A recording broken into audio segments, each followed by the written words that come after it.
I'm Nathan, 29, just back from a long stint overseas with the military. When I pulled up to my family's house in my old pickup truck, it was late, maybe 1 in the morning, because of a delayed flight. I hadn't seen the place in years, but I expected some kind of welcome, you know? I'd been gone since I was 22, serving longer than planned, but I kept in touch, calls, emails, even sent cash for bills when I could. My mom, Karen, is all about her Zen lifestyle, always talking about balance and harmony. My stepdad, Greg, just goes along with it, quiet guy, likes his space. My stepsister, Lily, 20 now, is always on her phone, barely notices anyone. I texted them a few weeks back, said I was coming home. Got a quick, okay, from Lily. Nothing from Mom or Greg. Figured they were busy. So, I get to the house, and my bags are sitting on the front lawn, not even on the porch, just out there in the damp grass. There's a note taped to one, in Mom's handwriting. Your things. We're at capacity. No porch light on, which is weird because Mom always insisted it stayed on for welcoming energy. I stand there, still in my uniform, feeling like I got the wrong address. I knock. Nothing. I call Lily. No answer, but I see the message marked red. I try the door, unlocked. Inside, it smells like lavender and some fancy cleaner. Greg's in the living room, flipping through his tablet, doesn't even look up.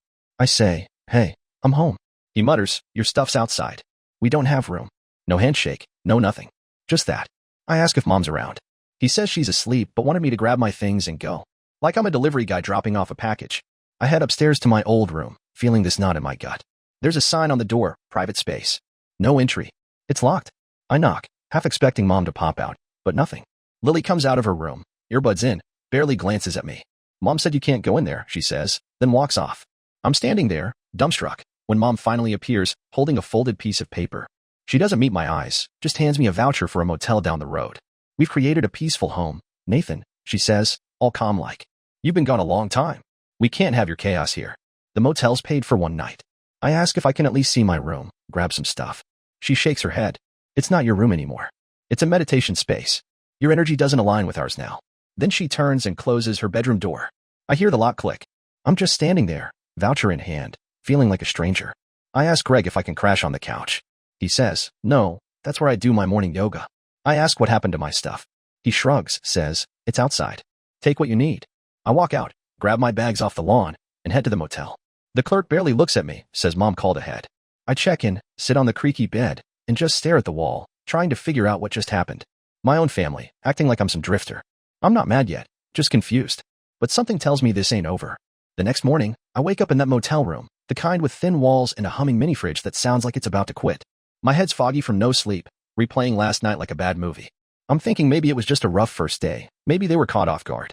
I decide to head back to the house, see if I can talk some sense into them. I pull up in my truck, and the place looks quiet, no cars in the driveway. I figure they're out, but I knock anyway. No answer. I walk around to the back, noticing the gate's unlatched, which ain't like Mom. She's obsessed with keeping everything secure for the aura. Through the kitchen window, I see Lily at the counter, scrolling her phone, headphones on. I tap the glass. She glances up, rolls her eyes, and goes back to her screen. I let myself in with my old key, still works. Lily pulls out an earbud, annoyed, and says, you can't just walk in, Nathan. You should have called. I tell her I texted last night, and she just shrugs, says she was busy. Then she grabs her phone and heads upstairs without another word. I'm standing in the kitchen, feeling like I broke into someone else's house, when Greg comes in from the garage, carrying a rolled-up yoga mat. He's in flip-flops and a tank top, looking like he's about to teach a beach class. He stops, stares at me like I'm trespassing, and says, what are you doing here? I say I just want to talk, maybe get some of my stuff. He shakes his head. Your room's not yours anymore. It's a sanctuary space now. Your things are in the garage, take them and go. I ask if I can at least look in my old room. He says, no. Karen's rules. No disruptions to the vibe. I push, asking what happened to my gear, my laptop, my books, stuff I left behind. He says, Lily needed the laptop for school. The rest is packed up. You left it, Nathan. Years ago. I tell him that's not how it works. You don't just take someone's stuff. He just walks off, muttering about how I'm stirring up conflict. I head to the garage, find 2 boxes with my name scribbled on them. Inside some old clothes, a few photos, a broken watch. Half my life's missing. I go back inside, head upstairs to Mom's room. Door's shut. I knock. She calls out, I'm in a mindfulness session, Nathan. Come back later with better intentions. I say I just want my stuff. She says I'm clinging to material things, and it's throwing off her balance. I try talking to Lily, who's back in her room. She opens the door a crack, says, you're making this weird. The house is calm now, and you're, like, messing it up. Just go. I'm floored. My own family, acting like I'm some stranger crashing their Zen party. I step outside to clear my head, sit on the curb, and call my uncle, Tom, who lives an hour away. We used to fish together, always got along. He picks up, but when I explain, he sighs, says, "Look, Nate, I don't want to pick sides. Maybe give it time." Then he starts talking about his new boat. I hang up, frustrated, and check my bank app, just to make sure everything's straight. That's when I see it, charges I don't recognize. Internet bills, a grocery service, even a gym membership, all tied to an old joint account with Mom. I call the bank, and they confirm my name's still on it. Auto payments set up for their house. I freeze the account right there. Not out of spite, just because it's my money. I text Lily about it. She replies, "Talk to Mom." I text Mom. She calls me selfish for locking the card, says they needed it to keep the household stable. I tell her that's my name, my cash. She hangs up. I'm not just confused now, I'm pissed. I'm still reeling from the bank account mess, sitting in my truck outside a diner, sipping bad coffee, trying to wrap my head around how my family's treating me like some deadbeat cousin. I decide to dig deeper because something's off. I spend the afternoon on my phone, calling the utility companies, electric, water, even the cable they've got for Lily's streaming obsession. Every single one has my name tied to it, like I'm still living there, paying their bills. I'm not just a cosigner, I'm listed as the primary on some. Then I check the county records online, because years back, I helped Mom with the down payment on the house. Thought they'd refinanced by now, but nope, my name's still on the deed, right next to hers. They used my credit to get the loan, never took me off. I'm on the hook for property taxes, too, and nobody bothered to tell me. I text Mom, keeping it calm, asking why my name's still on everything. She calls back, voice all soothing, like she's talking to a client at her yoga studio. "Nathan, you're blowing this out of proportion," she says. "You were gone, we needed stability. You never said to remove you." I tell her it's not okay to use my credit without asking. She sighs, says I'm creating disharmony, and that I abandoned them. I remind her they left my bags on the lawn. She just says, "You brought heavy energy home." I hang up, done with her Zen nonsense. I Google a local lawyer, find one with solid reviews, and set up a meeting. His name's Mike, seems like a no BS guy. I tell him about the deed, the bills, how I'm still legally tied to the house. He leans back, says, "You've got options. You're on the title, so you can force a sale or demand they buy you out. It's your call." I tell him I want out, clean break. He says I should give them a chance to negotiate first, but I'm not feeling generous. Still, I agree to talk to them one more time. I drive back to the house, knock on the door. Greg answers, arms crossed, like he's guarding a castle. "What now, Nathan?" he says, not moving an inch. I tell him I know about the deed, the taxes, the bills, everything. I say they can buy me out or I'll push for a sale. His face gets tight, and he steps outside, voice low. "You're gonna tear this family apart over some paperwork? We needed your help, and you were gone." I tell him using my name without asking ain't help, it's theft. He gets loud, says I'm selfish, says I'm trying to ruin their sanctuary. I say, "You made it clear I don't belong here. Now I'm making it official." Lily's watching from the window, phone in hand, shaking her head like I'm the bad guy. I walk away, hearing Greg mutter something about consequences. I get in my truck, call Mike, and tell him to start the process. He says he'll get the house appraised and send a formal notice to Mom and Greg. By that evening, my phone's lighting up, text from Lily, saying I'm wrecking everything and that Mom's freaking out. Greg leaves a voicemail, threatening to fight this in court. I don't respond. Mom posts some cryptic thing on her yoga blog about betrayal breaking sacred spaces. I see it because my cousin, Jake, sends me a screenshot, saying the family's group chat is a mess. I'm not backing down. They wanted me gone, but they don't get to keep my name on their bills. This is just getting started. I'm sitting in a cheap motel coffee shop, stirring sugar into another cup of weak brew, when my phone starts buzzing like crazy. It's been a couple of days since I told Mike, my lawyer, to move forward with the house sale. The appraisal's scheduled, and I guess the reality's hitting them hard. Lily's texting me paragraphs, all caps, saying I'm destroying her future and how Mom's a wreck. Greg leaves a voicemail, voice tight, saying I'm tearing down their peace and threatening to make this messy. Mom's not texting yet, but Jake, my cousin, forwards me her latest yoga blog post, a long ramble about healing through betrayal, with some quote about forgiving those who disrupt your light. It's all so fake it makes my skin crawl. I head back to the house, figuring I'll try one last time to talk like adults. I pull up, and there's a realtor's sign already staked in the front yard. Didn't expect it so soon, but Mike works fast. I knock, and Mom opens the door, eyes red, like she's been crying. For a second, I think she might actually talk, but then she launches into this speech about how I'm unraveling their harmony and how the universe will judge my actions. I cut her off, say I just want what's mine, my share of the house, my name off the bills. She shakes her head, says, "You left us, Nathan. We had to survive." I tell her using my credit without asking isn't surviving, it's stealing. She starts crying, says I'm breaking her heart. I feel a pang, but then I remember my bags on the lawn, her cold voice that first night. Greg comes out, overhearing us, and gets in my face. "You think you can just sell our home out from under us?" He yells, close enough I can smell his coffee breath. "You're a leech, Nathan, always were." I step back, tell him to chill, that I'm on the deed too, and I'm done being used. He shoves the door, trying to block me out, but I'm already walking away. Lily's at the top of the stairs, screaming that I'm toxic and ruining her life. I just shake my head and leave. Back in my truck, I call Mike, tell him to keep pushing. He says the appraisal's tomorrow, and he'll send them an official offer to buy me out. If they don't, the sale goes public. By night, my phone's blowing up again. Mom's texting now, long messages about family, second chances, how she didn't mean to push me out. Lily's sending voice memos, crying, saying she can't focus on college with this drama. Greg's posting on his social media about ungrateful kids who burn bridges. Jake texts me, saying the family's split. Some think I'm right. Others say I'm too harsh. I don't care. I check my credit report again, find more charges tied to their address, a streaming service, a phone plan. I lock everything down, change passwords, and call the bank to remove my name from the joint account. Mom texts again, calls me vindictive for cutting off their utilities. I reply, "You cut me off first." She doesn't respond.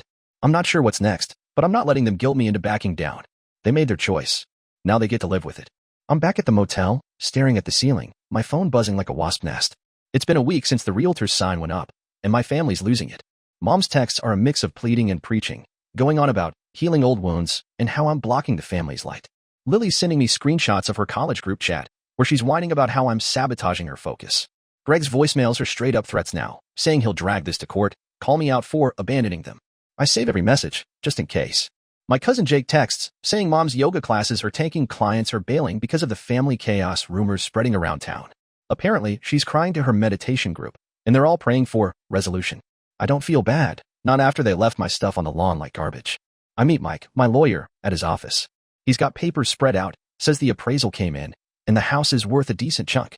Since my name's on the deed, I'm entitled to half. He says we can send a formal buyout offer, but if they can't pay, the house goes on the market. I tell him to send the offer, give them a week. I'm done playing nice, but I'm not trying to be a jerk either, just want what's mine. Mike nods, says he'll handle it, but warns me things might get ugly. I say they already are. I drive by the house to drop off a copy of the offer myself, wanting to see their faces. Greg's outside, yanking weeds like he's got a personal grudge. He sees me, storms over, and starts yelling before I even get out of the truck. "You're gonna destroy us, Nathan. This is our home." I stay calm, hand him the envelope, and say, "Buy me out, or it's sold. Your choice." He rips it open, scans it, then throws it on the ground, saying I'm heartless. Lily's at the door, filming the whole thing on her phone, probably for her social media pity party. I tell Greg, "You used my name, my money, my credit. You don't get to play victim." He steps toward me, fist clenched, but I just get in my truck and drive off. Mom calls later, voice shaky, begging me to stop. "We can't afford this, Nathan," she says. "You're tearing us apart." I tell her, "You tore us apart when you locked me out." I hang up, feeling cold but clear. They've got 1 week. I'm not budging. The week's up, and my family hasn't responded to the buyout offer. Mike says we're moving forward with listing the house. I'm crashing at a buddy's place now, a guy from high school who moved to town over. His couch ain't comfy, but it beats the motel. My phone's a war zone. Mom's sending long, weepy text about how I'm severing our spiritual bond. Lily's posting vague Instagram stories about family betrayal, and Greg's left me 3 voicemails, each one angrier, saying I'll regret this. Jake sends me a screenshot of Mom's yoga website, where she's begging clients to stick with her through personal trials. Half her classes are canceled.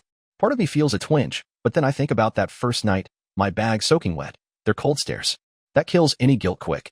I meet Mike again, and he says the house is officially on the market. A couple of buyers are already interested. He asks if I want to give my family one last chance to talk. I say no, but I decide to swing by the house anyway, just to see if they'll face me. When I get there, Mom's sitting on the porch, wrapped in a shawl, looking like she hasn't slept. She sees me, stands up, and starts talking fast, says she's sorry, that she was protecting the home's energy, that she didn't mean to push me away. I ask why she used my credit, my money, without a word.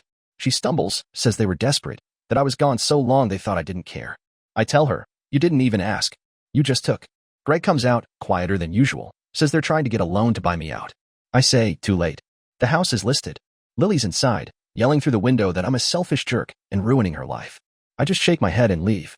Back at my buddy's, I check my email and see a message from Uncle Tom. He says he's talked to Mom, and they're scrambling to pull money together. He asks me to hold off, says family's worth more than a paycheck. I call him, explain everything, how they locked me out, used my name, acted like I was nothing. He's quiet, then says, "I get it, Nate. But maybe there's a middle ground." I tell him I'm open to ideas, but I'm not letting them off easy. That night, Mom texts again, offering to let me move back in if I stop the sale. I don't reply.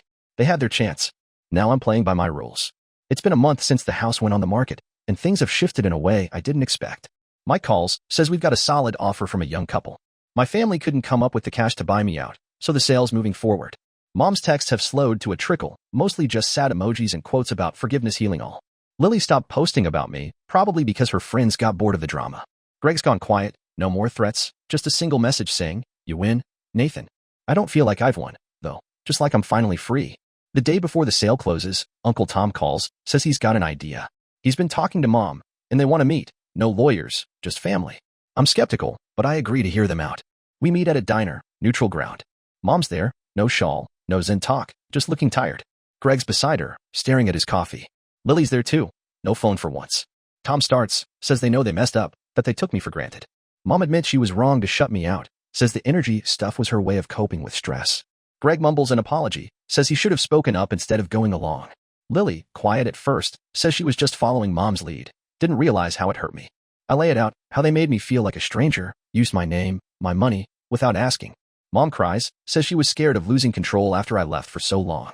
I tell them it's not an excuse, but I'm not here to burn bridges forever. I say I'll split the sale profits with them, more than fair, but my name's coming off everything, deed, bills, all of it. They nod, no fight left. Tom offers to help them find a smaller place, says he'll chip in. I agree to pause the sale for a week to give them time to plan. The house sells a week later. I take my share, enough to get a small apartment in a new town. Mom, Greg, and Lily move into a rental, and Mom's starting to rebuild her yoga business online. We're not close, not like before, but we talk sometimes, short calls, no drama. Jake says the family's calming down, no more group chat wars. I'm not sure if we'll ever be tight again, but I've got my life back, no strings attached. They showed me who they were, and I showed them I'm not someone to use and toss. That's enough for now.